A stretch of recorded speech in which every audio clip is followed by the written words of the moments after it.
Sir ఏపీలో జగన్ గారిని, తెలంగాణలో కేసీఆర్ గారిని వీళ్ళిద్దరిని తొక్కేయడమే ఇవాళ అజెండాతో చంద్రబాబు నాయుడు గారు అండ్ రేవంత్ రెడ్డి గారు భేటీ కాబోతున్నారని వార్తలు వినిపిస్తున్నాయి సార్. నిజంగా వాళ్ళ అజెండా అదే అయి ఉంటుందా? మరి దాన్ని వాళ్ళిద్దరు ఏ విధంగా ట్యాకిల్ చేస్తారంటారు సార్? ముందు కూడా చెప్పాను, వాళ్ళ అజెండా బేసిక్గా ఏంటంటే ఆంధ్రప్రదేశ్ తెలంగాణకు సంబంధించిన ఉమ్మడి సమస్యలు, పరిష్కారం కాని సమస్యల్ని పరిష్కరించుకోవడం. ఇక్కడ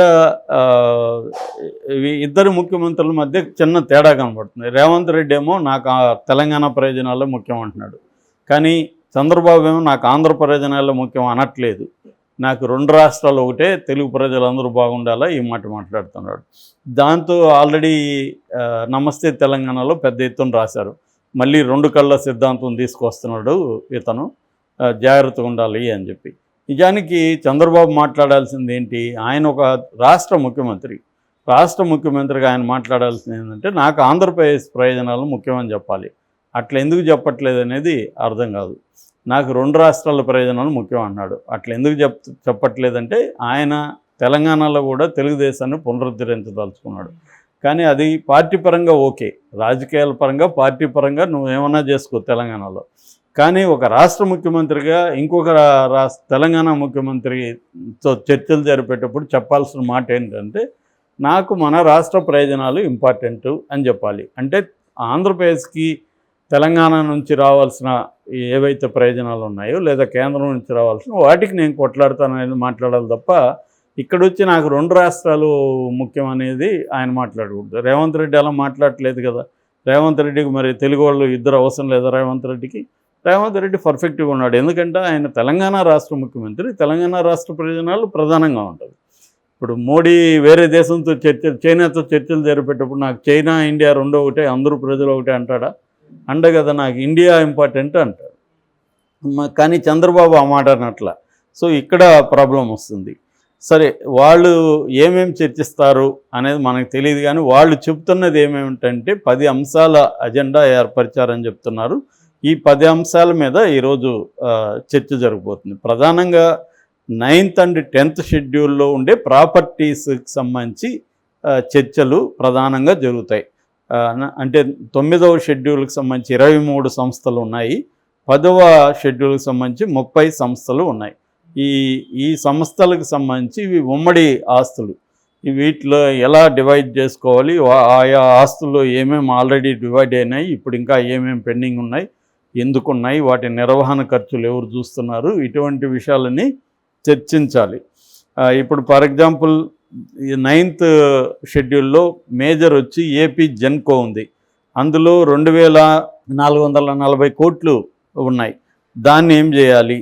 అట్లాగే 10th షెడ్యూల్లో 2994 కోట్లు ఉన్నాయి. 1559 కోట్లు పంచుకున్నారు ఆల్రెడీ ఇద్దరు. ఇప్పుడు 1435 కోట్లు పంచుకోవాల్సి ఉంది.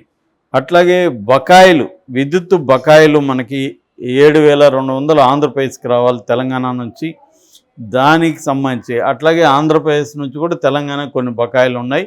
సో ఈ పరస్పరం నీ బకాయిలు ఎంత ఉన్నాయి, నా బకాయిలు ఎంత ఉన్నాయి అనేది. అట్లాగే ఉద్యోగులకు సంబంధించిన పరస్పర బదిలీలు, ఆంధ్రప్రదేశ్ ఉద్యోగులు ఇక్కడ ఉండొచ్చు, ఇక్కడ ఆంధ్రప్రదేశ్లో తెలంగాణ ఉద్యోగులు, వీళ్ళకి సంబంధించిన బదిలీల వ్యవహారం. అట్లాగే లేబర్ లీజుకి సంబంధించి ఉమ్మడి ఆస్తుల ఖరీదుని కట్టి, ఇప్పుడు ఇక్కడ ఉన్న వాటిని ఆంధ్రప్రదేశ్ ఏం చేసుకునేది ఏమి ఉండదు. ఓన్లీ 3 భవనాలు మాత్రం ఏపీకి ఇక్కడ అడుగుతున్నారు, ఇక్కడ వచ్చినప్పుడు పని చేసుకోవడానికి అట్లాంటిది. సో అట్లాగే ఇది అంతా కూడా ఆంధ్రప్రదేశ్ వైపు నుంచి అనుకుంటే, తెలంగాణ వైపు నుంచి ఏంటంటే ఒక ఆర్డినెన్స్ ద్వారా 6 మండలాలని ఆంధ్రప్రదేశ్లో కలిపారు. ఆ మండలాలు వెనక్కి కావాలనేది తెలంగాణ డిమాండ్. అట్లాగే టీటీడీ పాలక మండలిలో తెలంగాణకు కూడా భాగస్వామ్యం ఇవ్వాలి అనేది ఒక డిమాండు. అట్లాగే దర్శనాల్లో తెలంగాణ కోటాకు కూడా పెంచాలి అనేది ఒక డిమాండు. ఇక ఇక్కడ పోర్టులు లేవు కాబట్టి తెలంగాణకు సంబంధించి ఇంపోర్ట్ ఎక్స్పోర్ట్లు జరుగుతాయి కాబట్టి ఇది ఆంధ్రాలోనే జరగాలి. ఆంధ్రాలో జరిగినప్పుడు కృష్ణపట్నం, మచిలీపట్నం, గంగవరం పోర్టులలో తెలంగాణకు సంబంధించిన ఇంపోర్ట్ ఎక్స్పోర్ట్లలో వాటాని క్లియర్గా డిసైడ్ చేయాలి అనేది కూడా వీళ్ళు అడుగుతున్నారు. అట్లాగే కృష్ణా జలాలు మొత్తంగా 8,117 8,011 టీఎంసీలు ఉన్నాయి. వాటిని పంపకాలకు సంబంధించి కూడా అడుగుతున్నారు. అట్లాగే మన సాగర్ ప్రాజెక్టు, నాగార్జున సాగర్ ప్రాజెక్టు సంబంధించి ఆల్రెడీ గొడవలు ఉన్నాయి. జల విద్యుత్తు ఉత్పత్తి ఎలా జరగాలి, ఎవరిది ఏంటి, ఎన్ని గేట్లు ఎవరికి వస్తాయి, ఇవన్నీ వీటికి సంబంధించి కూడా చర్చలు జరిగాయి. సో దాదాపు ఇలాగా 10 ఈ అంశాల అజెండా ఏర్పరిచారు. ఈ 10 అంశాల అజెండాతో ఈరోజు ఇది డిన్నర్ మీటింగ్ అని కూడా చెప్పచ్చు. 6 గంటలకి సాయంత్రం ప్రజాభవన్లో వీళ్ళిద్దరు కలుస్తున్నారు. ఇద్దరు డిప్యూటీ సీఎంలు, ఇటు పవన్ కళ్యాణ్, ఇటు బట్టి విక్రమార్క, ఇద్దరు కూడా కలుస్తున్నారు. అట్లాగే సిఎస్లు, కొంతమంది ఇంపార్టెంట్ 3-4 మంత్రులు, ఇతర అధికారులు, ఆయా శాఖల అధికారులు కూడా కలుస్తున్నారు. ఆల్రెడీ ఎవరి వైపు నుంచి వాళ్ళ డీటెయిల్గా ప్రాజెక్టు రిపోర్ట్ లాగా తయారు చేశారు. నోటు ఏమేమి ఏ విషయాల మీద ఏమేమి మాట్లాడారు, గతంలో ఎంతవరకు వచ్చాయి, ఎందుకు పెండింగ్ ఉన్నాయి, ఇప్పుడు ఈ ఫర్దర్గా ఎలా చేయాలి, ఇద్దరు కలిసి కేంద్రాన్ని ఏమేమి డిమాండ్ చేయాలి, మనం ఈ విషయాలన్నీ కూడా ఈరోజు చర్చకు రాబోతాయి. ఇది ఖచ్చితంగా కొంత టైం పడుతుంది కాబట్టి 6 గంటలకి స్టార్ట్ అయితే డిన్నర్ మీటింగ్ వరకు రేవంత్ రెడ్డి డిన్నర్ ఇస్తున్నాడు వీళ్ళందరికీ, ఆంధ్రప్రదేశ్ వచ్చిన వాళ్ళకి అందరికీ. సో ఇది ఈరోజు ప్రకటించిన అజెండా. ఇక వీళ్ళు చెప్తున్న అంటే అటు జగన్ని తొక్కేద్దాం, ఇటు ఇక్కడ తొక్కేద్దాం అంటే ఖచ్చితంగా తొక్కేస్తారు. ఎందుకంటే ఇప్పుడు అధికారంలో ఉన్నవాడు పొలిటికల్ పార్టీ, ప్రతి ఒక్క పొలిటికల్ పార్టీ చేసేది ఏంది, ప్రతిపక్షాలను తొక్కేయడమే. అదే జగన్ కేసీఆర్ గతంలో కలిసినప్పుడు వాళ్ళు కూడా అనుకొని ఉంటారుగా, ఇక్కడ కాంగ్రెస్ని తొక్కేద్దాం, అక్కడ చంద్రబాబుని తొక్కేద్దామని వాళ్ళు కూడా అనుకొని ఉంటారుగా. కాబట్టి ఇప్పుడు వీళ్ళు కూడా అనుకోవడంలో ఆశ్చర్యం లేదు. ఖచ్చితంగా అందులో వీళ్ళిద్దరూ జగను కేసీఆర్ అన్న వాళ్ళ ప్రయోజనాల కోసం కలిసిన వాళ్ళు తప్ప అంతకుముందు కలిసి ఎక్కడ పని చేయలేదు. రేవంత్ రెడ్డి క్లియర్గా ఆయన ఒకప్పుడు, ఇప్పుడు శిష్యుడు కాదు శిష్యుడని మనం చెప్పలేం, కానీ అప్పట్లో ఒకప్పుడు శిష్యుడే కదా ఆయన. ఆ మటుకు వస్తే చాలామంది కూడా చంద్రబాబు శిష్యులే. ఎందుకంటే ఆయనకి 45 ఏళ్ళుగా ఆయన పనిచేశాడు కాబట్టి ఆయన దగ్గర పనిచేస్తున్నారు. వాళ్ళు శిష్యులు అనుకోవచ్చు, అనుకోకపోవచ్చు, అది వేరే విషయం. ఇప్పుడు నువ్వు ఇక్కడ నేను ఇక్కడ పనిచేస్తాను, నా కింద నువ్వు ఉన్నావంటే నువ్వు శిష్యుడని ఏం కాదు కదా, కొలిగ్ అని అర్థం. సో అలాగా వాళ్ళు కూడా కొలిగ్స్ అని చెప్పచ్చు. ఏదేమైనా వాళ్ళిద్దరి మధ్య అనుబంధం ఉంది. ముఖ్యంగా ఓటుకు నోటు కేసులో ఇద్దరు దొరికారు. అప్పుడు కూడా ఆయన మా బాస్ అని చాలాసార్లు చెప్పాడు. ఏదేమైనా ఆయనకి ఒకప్పుడు బాసు, ఇప్పుడు ఈక్వల్గా ఇదయ్యారు. సో వాళ్ళిద్దరూ ఒక సిగ్నల్ పంపిస్తున్నారు, మేమిద్దరం ఒకటే. అంటే రేవంత్ రెడ్డి చంద్రబాబు గెలిచే వరకేమో కొద్దిగా దూరంగా ఉన్నాడు, గెలిచినాక క్లోజ్ అవ్వడానికి ప్రయత్నిస్తున్నాడు. జగన్ మీద యాంటీగా మాట్లాడడం,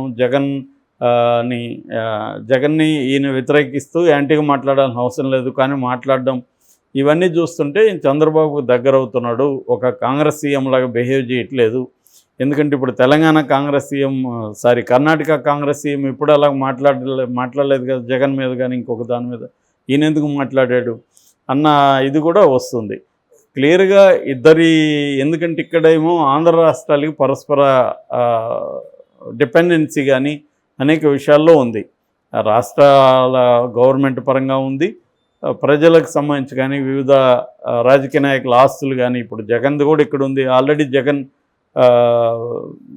ఇంటి ముందు ఈయన కూలగొట్టించాడు కదా రేవంత్ రెడ్డి. క్లియర్గా కూలగొట్టిన అధికారిని ఫస్ట్ కావాలని సస్పెండ్ చేసి మళ్ళీ ప్రమోషన్ ఇచ్చారు. అంటే అర్థం ఏమిటి, రేవంత్ రెడ్డికి తెలియకుండా జరిగే ప్రసక్తి లేదు కదా.